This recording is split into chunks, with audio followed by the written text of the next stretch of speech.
Chapter 13. Sawyer decided to confide in Cassie about how she was feeling.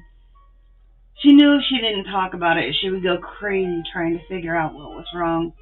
She also knew she could trust Cassia with her secret. They were lying in Sawyer's bed. It had become their nightly routine. They would talk late into the night.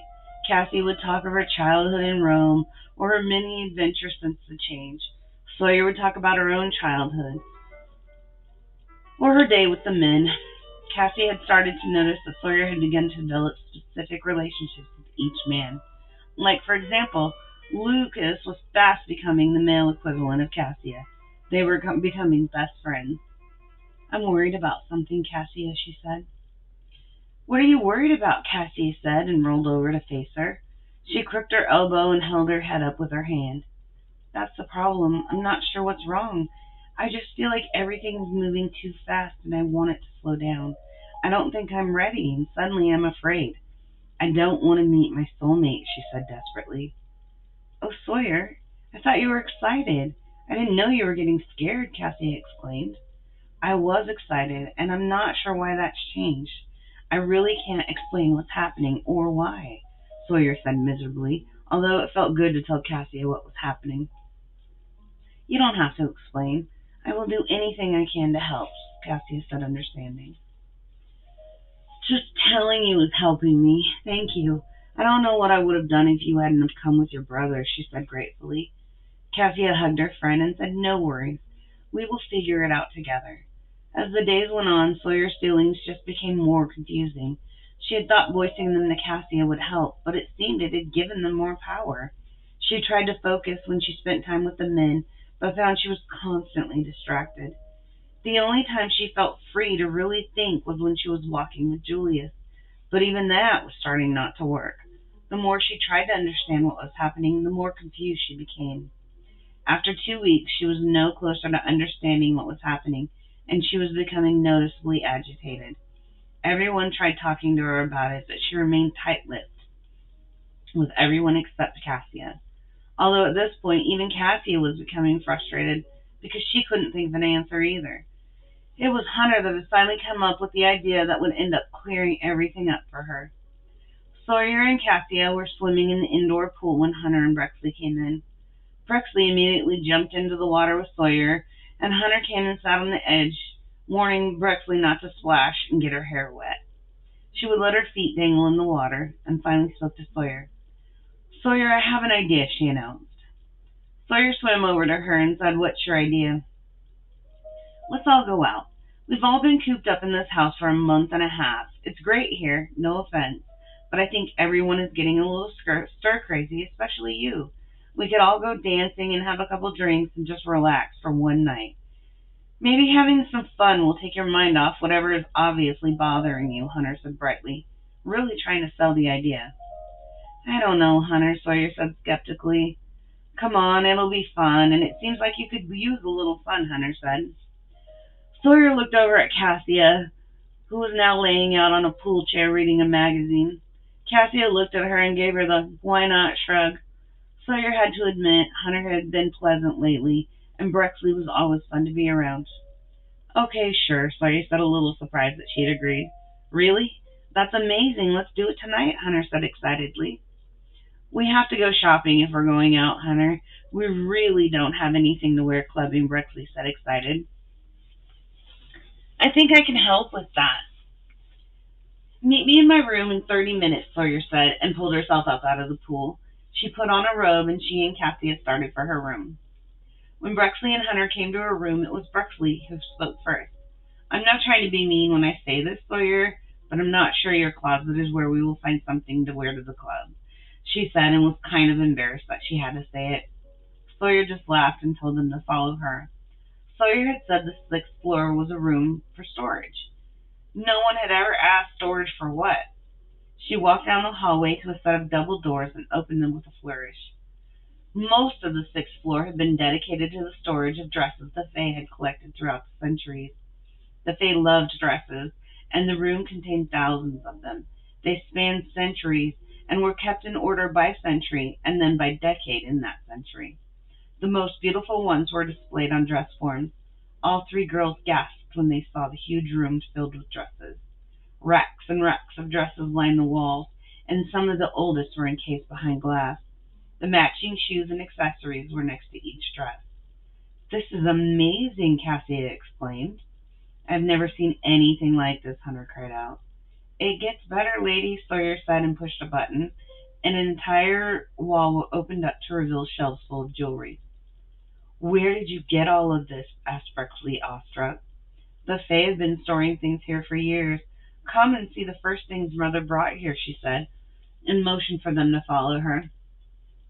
They followed her to the back of the room, and she led them to a glass case. Inside of it was a white deerskin dress that had been crudely stitched. Next to it was a bearskin cape. "That must be absolutely ancient," Cassia said.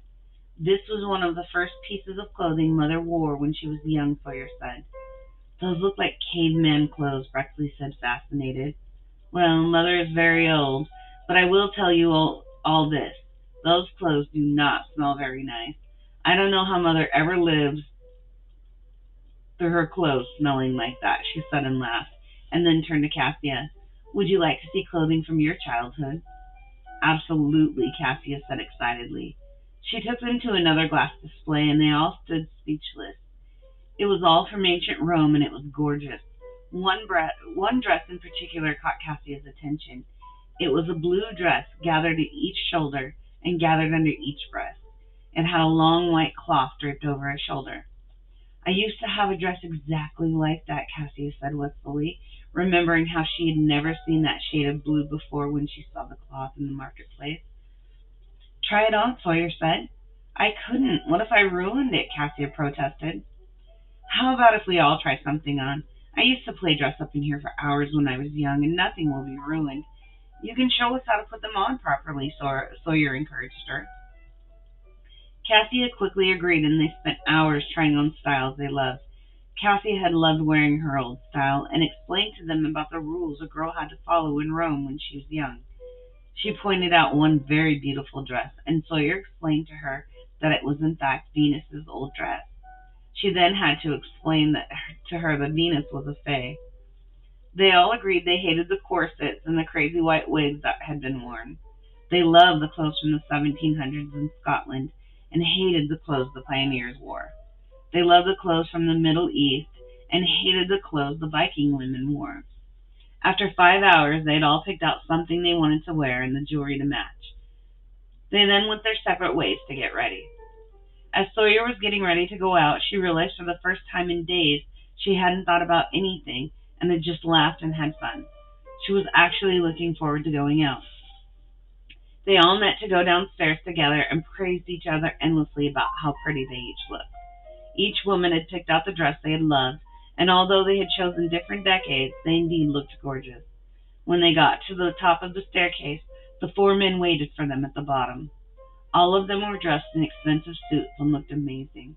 Hunter had told them the plan, and while the girls were trying on dresses, they had made the arrangements for the night. They had arranged for them to have a dream night. Liam had called and reserved a private room at the best nightclub in the city. He was wearing a black suit with a white shirt. He had it unbuttoned on the top 2 buttons with no tie. Hunter thought he looked sexy and couldn't wait to dance with them. Lucas had arranged for a special playlist to be played at the club. He knew Sawyer wouldn't like the usual techno dance music they played, so he picked all of the songs. He was confident he knew her taste in music by now. He was wearing a gray suit with a blue shirt and a gray tie.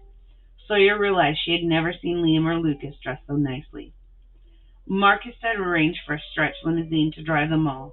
He was wearing a dark blue suit with a black shirt and a tie. Sawyer realized why people referred to the 3 siblings as well-dressed. They did look like they just walked off a runway. Julius had arranged for his private tailor to be flown in. He wanted Sawyer to have the perfect night and explained why they all looked so great. Julius wore a dark gray suit with a white shirt and vest and looked like he had just stepped out of a GQ magazine. The girls themselves all looked stunning.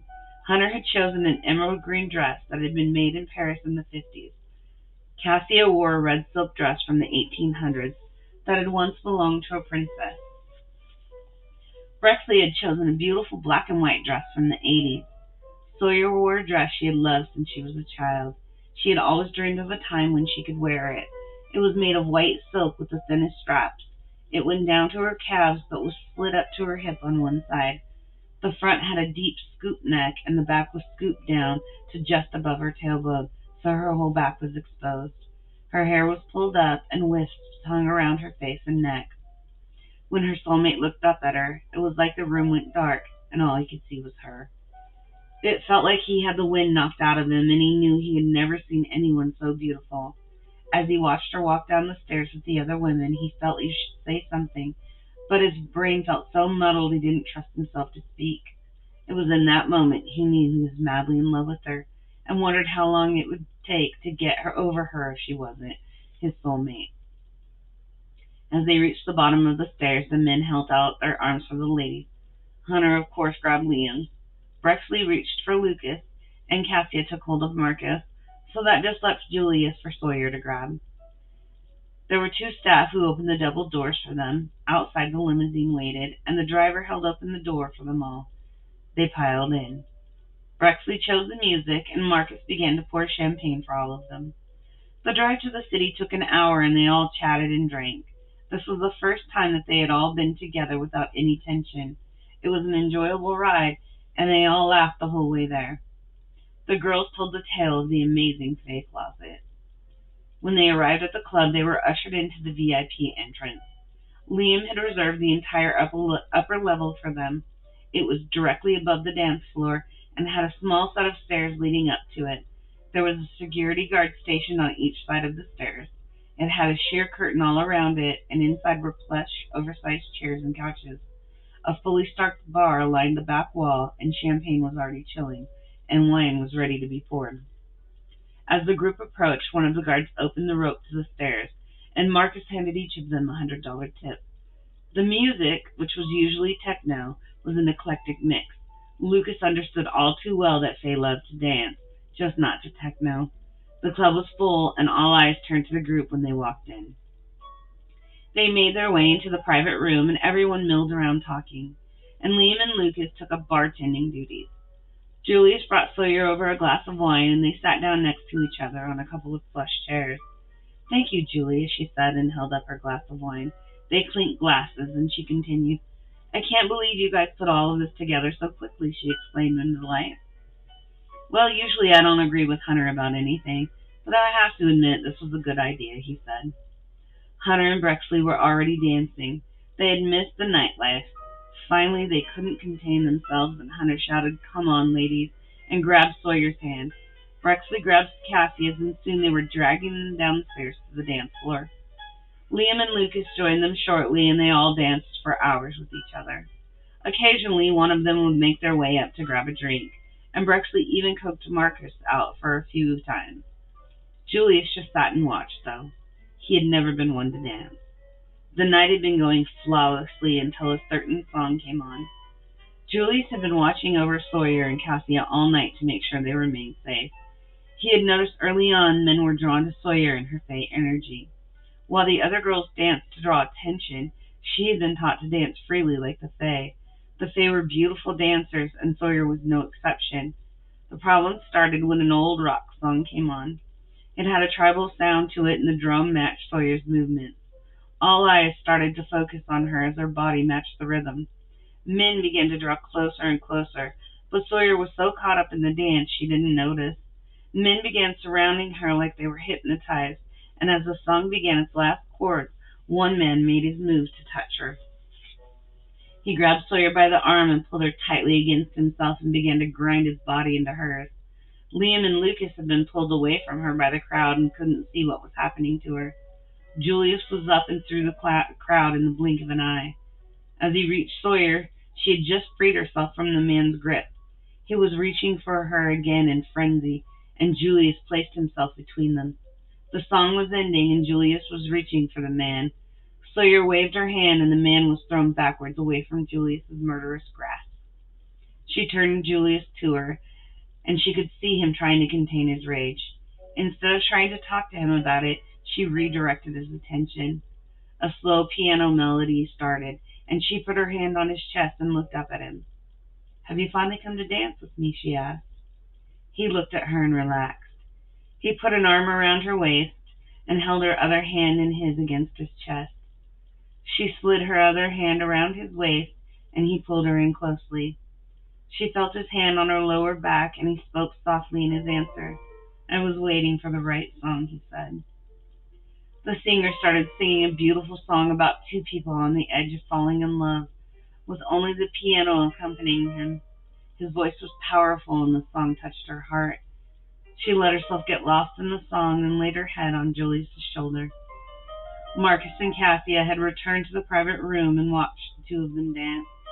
Cassia loved seeing her friend enjoying the night. She deserved to relax a little bit. Marcus still looked at them through furrowed brows. "What's wrong, Marcus?" Cassia asked, assuming he saw danger. "I'm worried about Julius," he answered solemnly. "Why? He seems to be enjoying himself, and that doesn't happen very often, as you well know. You should be happy for him," she said. "I think we both know what happens when Julius is disappointed, and I don't see how this ends well," he said bluntly. "He has the same chance as the rest of you. But yes, I agree it is highly unlikely he is her soulmate. I can't think of two people who are more opposite, except maybe Liam," she said, and nodded in agreement. Now they both stared at the dancing couple with concern. Julius and Sawyer, though, were oblivious to anyone else in the whole place. "I'm really glad you came to dance with me. In truth, you're the only person I really feel comfortable around," she said, straightening up off his shoulder and looking at him. "What do you mean, love? I don't understand," he said, looking into her eyes. "Sometimes when I'm with the other guys, I feel like I have to try so hard. I have to try to keep the conversations going because the silence is uncomfortable. With you, though, I never have to try. When there is silence between us, I don't need to feel it," she said, looking into his eyes, and felt like she was on the cusp of remembering where she had seen them before. "I understand completely what you mean. Sometimes I think I look forward to standing in silence next to you," he admitted. "Exactly. I feel like I rest in you, Julius. I know peace when I'm with you," she said, and put her head back on his shoulder. The song ended too soon, but Julius let himself be talked into staying and dancing more. The night ended too soon, and everyone was exhausted at the end of it. The ride home was quieter and more subdued. When they arrived home, they all piled out of the car and started making their way inside. Sawyer grabbed Julius and said, "I'm going to my spot. Will you please tell everyone I said good night?" She turned and started to walk towards the garden. She heard him say quietly, "Would you like some company?" She turned and nodded at him, and he began to walk with her through the garden. They went through the door to stand on the cliff's edge above the ocean. The moon was small, and it reminded her that in 3 weeks it would be full, and her soul would sing for its mate. As she stood quietly looking at the moon and thinking about the upcoming event, she finally realized what had been bothering her. She understood why she was dreading the upcoming event, and she understood why she wanted everything to slow down, and it terrified her. She looked up at Julius and told him she needed to leave. She needed to think and had a decision to make. Everything was about to be ruined, and she had to save it somehow.